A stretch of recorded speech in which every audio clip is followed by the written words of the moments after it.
Good morning everybody. आज हम आप लोगों को उदर परीक्षण यानी कि पर एब्डोमिनल एग्जामिनेशन बताने जा रही हूँ। इससे पहले जो हम क्लास लिए हैं उसमें हम लोग देख लिए हिस्ट्री टेकिंग और जनरल एग्जामिनेशन। जनरल एग्जामिनेशन में हेड टू फोर्थ जो एग्ज़ाम किए हैं वो है। अब हम लोग आते हैं एब्डोमिनल एग्जामिनेशन। तो हमारे पास एक स्त्री, मान लिया कि हमारे पास एक महिला आई है, उसका नाम है सीता देवी, जिसका हम लोग एंटीनेटल केयर में एब्डोमिनल असेसमेंट करेंगे। तो पहला हम लोग असेसमेंट करने से पहले सीता देवी को हम भाइल देंगे ताकि वो अपने यूरिन को आउट कर सके, क्योंकि असेसमेंट करने से पहले ये बहुत ही ज़रूरी है। तो यूरिन के लिए हम भाइल देते हैं। ये इसमें वो यूरिन कलेक्ट कर लेगी और ताकि हम प्रोटीन और शुगर का यूरिन में प्रोटीन और शुगर का हम जांच कर सकें। नेक्स्ट स्टेप है, जब उतना देर में हम लोग हैंड वॉशिंग प्रोसीजर, जो कि हैंड वॉशिंग प्रोसीजर हम बता चुके हैं, उसी प्रोसेस से हैंड वॉशिंग प्रोसीजर करेंगे। अगला स्टेप है, जब हमारे पास महिला यूरिन आउटपुट करके आती है तो हम उसको डॉर्सल पोजीशन में लेटाएंगे। जैसे ही माँ यूरिन आउटपुट करके आ गई है तब हम उसको साइकोलॉजिकल सपोर्ट देंगे, उससे समझाएंगे कि हम आपके बच्चे के लिए ही ये असेसमेंट कर रहे हैं, इसमें कोई डरने की बात नहीं है, कोई डर भय नहीं है, इसमें आपका और आपके बच्चे का दोनों का जांच होगा। उससे पहले, जांच होने से पहले हम स्क्रीनिंग करना बहुत ज़रूरी है पेशेंट के प्राइवेसी के लिए, तो स्क्रीनिंग करते हैं हम लोग। नेक्स्ट स्टेप है, पेशेंट को तब हम एग्जामिनेशन टेबल पे चित के बल पे पैर सीधा करके लेटने के लिए कहेंगे और उसी दौरान हम मरीज से यानी कि सीता देवी से हम बात करेंगे कि कैसी हैं, कितना बेबी है आपका। पर एब्डोमिनल एग्जामिनेशन में जितना पार्ट हमको एक्सपोज करना है उसी को हम ओपन करेंगे, अननेसेसरी पार्ट को हम एक्सपोज नहीं करेंगे। जैसे कि हमको एब्डोमेन का करना है तो ओनली एब्डोमेन का ही पार्ट ओपन करेंगे और ऊपर वाला एरिया यानी कि ब्रेस्ट तक के एरिया को हम कवर करेंगे और नीचे सिम्फेसिस प्यूबिस तक के एरिया को कवर करेंगे।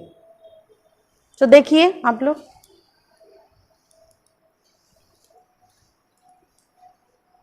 अब हम पर एब्डोमेन एग्जामिनेशन करने जा रहे हैं। तो पर एब्डोमेन एग्जामिनेशन में फर्स्ट आता है इंस्पेक्शन यानी कि देखना। तो पहले हम इस एब्डोमेन को देखेंगे, क्या आकार है, क्या शेप है इसका, और कोई सर्जिकल मार्क है या फिर कोई LSCS हुआ है या फिर अपेंडेक्टोमी हुआ है या फिर कोलेस्टिक्टोमी हुआ है, कोई भी सर्जरी हुआ है, तो इसको हम पहले आकलन करेंगे, देखेंगे। अब हम लोग पर एब्डोमेन एग्जामिनेशन करने जा रहे हैं जिसमें हम फर्स्ट स्टेप है इंस्पेक्शन। तो इंस्पेक्शन में क्या हम देखेंगे, इंस्पेक्शन मीन्स देखना। तो देखने में हम क्या देखेंगे, इसका कैसा शेप है, एब्डोमेन का किस तरह ओवल है या फिर राउंड शेप है, ये हम देखेंगे। सेकंड है, इसमें कोई सर्जिकल मार्क है जैसे कि अपेंडेक्टोमी है, कोलेस्टेक्टोमी है या फिर LSCS, प्रीवियस LSCS है, ये सब देखेंगे। थर्ड पॉइंट है ये सिम्फेसिस प्यूबिस है। सिम्फेसिस प्यूबिस से लेके ये जीफी स्टर्नम है, तो जीफी स्टर्नम तक एक डीप लाइन बन जाता है ड्यूरिंग द प्रेगनेंसी टाइम। तो ये मार्क देखेंगे, इसे कहते हैं लीनिया नेग्रा। ये काल्पनिक रेखा बन जाती है यहाँ से सिम्फेसिस प्यूबिस टू अम्बलाइकस और अम्बलाइकस से जीफी स्टर्नम, जिसको डीप कलर का हो जाता है, जिसे लीनिया निग्रा कहते हैं। नेक्स्ट पॉइंट है, इसमें अगर फर्स्ट प्रेगनेंसी है तो इसमें स्ट्रेचिंग मार्क दिखेगा जो कि फर्स्ट प्रेगनेंसी में लाइट पिंक कलर का रहेगा, और मल्टी ग्रेविडा में यानी कि एक से अगर ज़्यादा बार कंसीव की होगी मदर तो उसमें सिल्वर कलर का मार्क रहता है जो कि उसको स्ट्रिया एल्बिकेंस कहते हैं। अब हम फंडल हाइट नापेंगे। तो कैसे हम लोग नापते हैं देखिए। तो फर्स्ट हम बताएं कि सिम्फेसिस प्यूबिस से लेके जीफी स्टर्नम तक हम अल्नर बॉर्डर को, ये हाथ का जो किनारा है उसको हम रखेंगे जीफी स्टर्नम से और धीरे धीरे नीचे की ओर करते जाएंगे, और जहाँ भी हार्ड पता चले या फिर प्रतिरोधक पता चले रुक जाए तब हम इस हाथ को रोक देंगे लेंगे और उसके बाद जैसा कि हम जानते हैं कि इसको 3 भागों में सिम्फेसिस प्यूबिस से लेके अम्बिलिकस तक 3 भागों में बांटते हैं हम लोग। सिम्फेसिस प्यूबिस के पास 12 वीक हुआ, तो देखिए हम लोग कैसे बाय द फिंगर हम लोग कैसे काउंट करते हैं। तो ये 12, नीचे सिम्फेसिस प्यूबिस 12, 12 से 4 अंगुल 16 और 16 से 4 20 और 20 से 4 24, अप टू अम्बिलिकस कितना हुआ 24 हुआ। फिर 24 से फिर 4 अंगुल 24 4 28, 28 4 32 और 32 और 4 36, यानी कि जीफी स्टर्नम तक 36 आता है। तो हम लोगों का हाथ जो होगा अल्नर बॉर्डर से यहाँ तक वो रुकावट आ रहा है, तो हम लोग नापेंगे। देख लीजिए 4 12 4 16,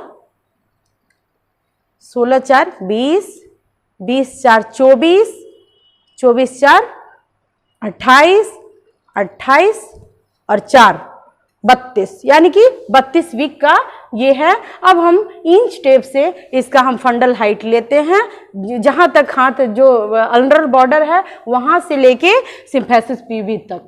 तो देखिए हम लोग कैसे लेते हैं। तो देखिए यहाँ हम इंच स्केल से हम देखे हुए हैं, कितना आया है 32 आया है। देख लीजिए सिम्फेसिस प्यूबिस टू जहाँ तक हार्ड महसूस हुआ है अल्नर बॉर्डर से, उसको इंच टेप से हम नापते हैं। तो हम देख लिए कि सीता देवी का 32 वीक का था प्रेगनेंसी, और लेकिन उससे ऊपर जाता है तो 36, जीफी स्टर्नम तक 36 वीक होता है। और उसके बाद 2 फिंगर नीचे यानी कि 38 और उसके 2 फिंगर नीचे यानी कि 40। तो फुल जो प्रेगनेंसी होता है जो 40 वीक का होता है। तो अब हम 32 और 36 दोनों में कैसे डिफ्रेंशिएट करेंगे कि जीफी स्टर्नम तक 36 वीक हुआ, 36 वीक से हम 4 अंगुल नीचे यानी 4 अंगुली नीचे अगर करते हैं तो 40 वीक हुआ। 40 week equal to 32 weeks.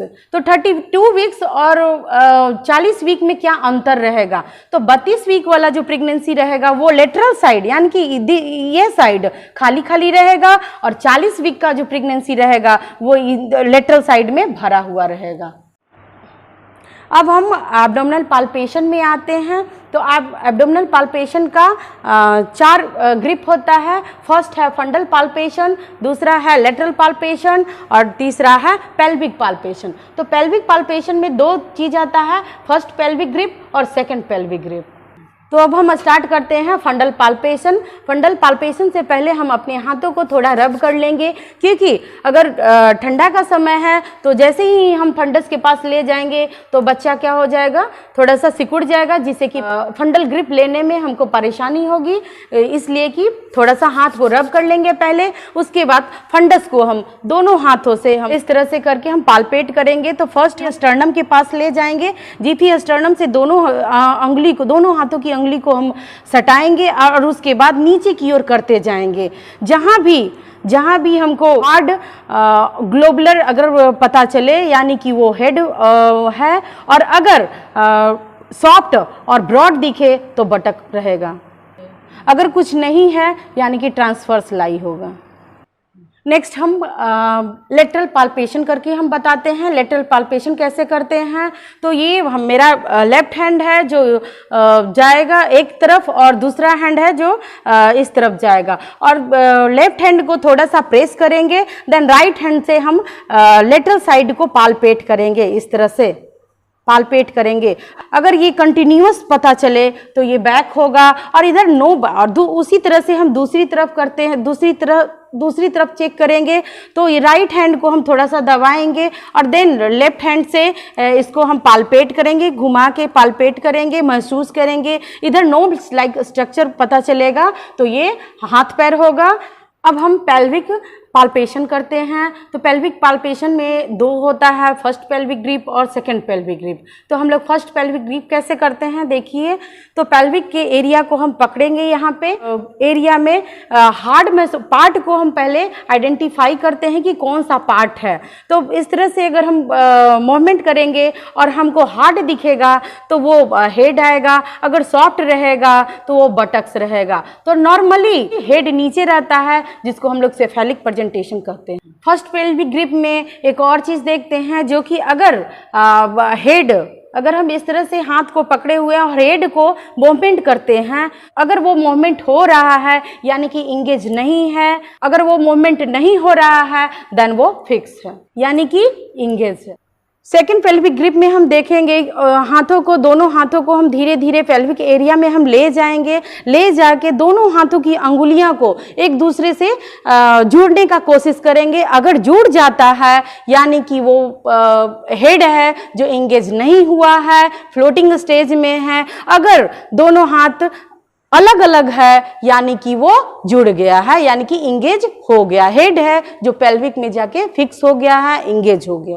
Next हम आते हैं अस्कल्टेशन से। अस्कल्टेशन मतलब सुनना, बच्चे की दिल की धड़कन को सुनना अस्कल्टेशन कहलाता है। तो हम लोग देखेंगे कैसे, हम लोग देखेंगे तो ये अम्बलाइकस है। अम्बलाइकस से यहाँ सुपीरियर इलियक स्पाइन से लेके अम्बलाइकस तक एक काल्पनिक रेखा खींचेंगे और उसी के बीच पॉइंट में यानी कि मिडिल में फिटोस्कोप को रख के हम अपने कानों को रखेंगे और बच्चे की दिल की धड़कन सुनेंगे और 1 मिनट तक पूरा काउंट करेंगे। अगर फिटोस्कोप नहीं है तो स्टेथोस्कोप की सहायता से हम उसकी दिल की धड़कन सुन सकते हैं। ये सब पूरी जानकारी माँ के साथ विचार विमर्श करेंगे कि आपका बच्चा ठीक से चल रहा है, उसकी दिल की धड़कन ठीक है, और ये पूरी जानकारी हम MCH कार्ड में रिकॉर्ड करेंगे।